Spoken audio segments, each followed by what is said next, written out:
আত্মঘাতী জঙ্গি হামলা পাকিস্তানে। নিজের তৈরি করা বিষেই আজ নীল হয়ে যাচ্ছে পাকিস্তান।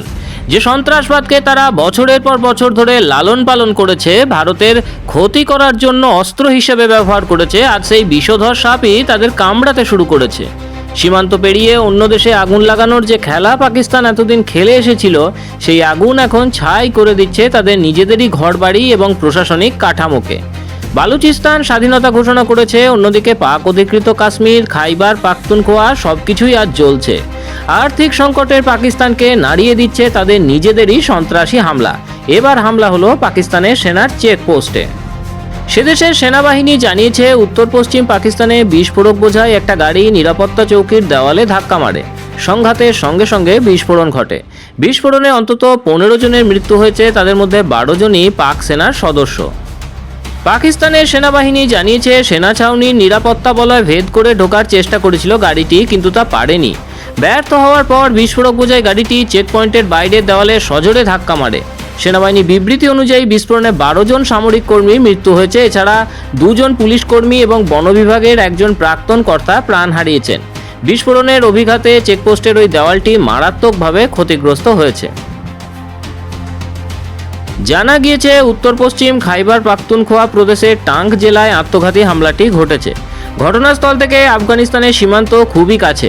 হামলার দায় স্বীকার করেছে তেহরিক-ই তালিবান পাকিস্তান নামের একটা জঙ্গি সংগঠন।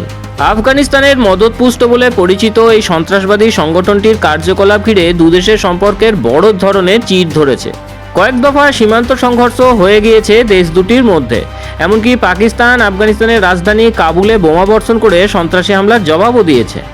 চলতি মাসেই একই কায়দায় পাকিস্তানের বালুচিস্তান প্রদেশের একেবারে দক্ষিণ প্রান্তে গদরে উপকূলরক্ষী বাহিনী শিবিরে আত্মঘাতী জঙ্গি হামলা চালানো হয়েছিল। সেই হামলায় অন্তত 30 জন পাক জওয়ানের মৃত্যু হয়েছিল বলে দাবি করে মুক্তিকামী বালুচিস্তান লিবারেশন আর্মি। বিএলের বিশেষ আত্মঘাতী স্কোয়াড মজিদ ব্রিগেডের চালানো এই হামলায় বিস্ফোরক ভর্তি একটা গাড়ি সরাসরি গাদরের জিয়ানি এলাকার পানওয়ান কোস্টগার্ড ঘাঁটির গেটে আছড়ে ফেলা হয়। বিকট বিস্ফোরণে ঘাঁটির অবকাঠামোর ব্যাপক ক্ষয়ক্ষতি হয় এবং ঘটনাস্থলে বহু সেনা সদস্য হতাহত হন। চীন পাকিস্তান অর্থনৈতিক করিডোরের মূল কেন্দ্র হওয়ার কারণে গাদর উপকূলে পাকিস্তানি সেনাবাহিনী ও উপকূলরক্ষী বাহিনীর কড়া নজরদারি থাকে। তবে সেই নিরাপত্তা বলয় ভেঙে এই হামলা পাক প্রশাসনের ঘুম উড়িয়ে দিয়েছে। বিএলএ দীর্ঘদিন ধরেই বালুচিস্তানের প্রাকৃতিক সম্পদ শোষণ এবং ওই অঞ্চলে চীনা প্রকল্পের উপস্থিতির বিরুদ্ধে সশস্ত্র সংগ্রাম চালিয়ে আসছে। এবার জঙ্গি হামলায় উত্তপ্ত হয়ে উঠল খাইবার পাখতুনখোয়াও।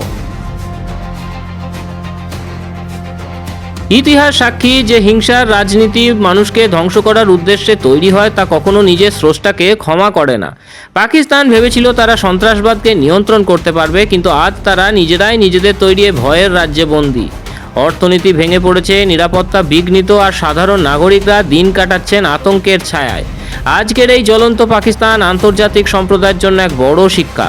অন্যের জন্য গর্ত খুঁড়লে একদিন সেই গর্তেই নিজেকে গিয়ে পড়তে হয়। এই সন্ত্রাসের আগুনই কি একদিন গোটা পাকিস্তানকে জ্বালিয়ে পুড়িয়ে ছারখার করে দেবে? আপনার কি মনে হয়? নিজের মতামত অবশ্যই কমেন্ট করে জানান। ব্যুরো রিপোর্ট, মাধ্যম।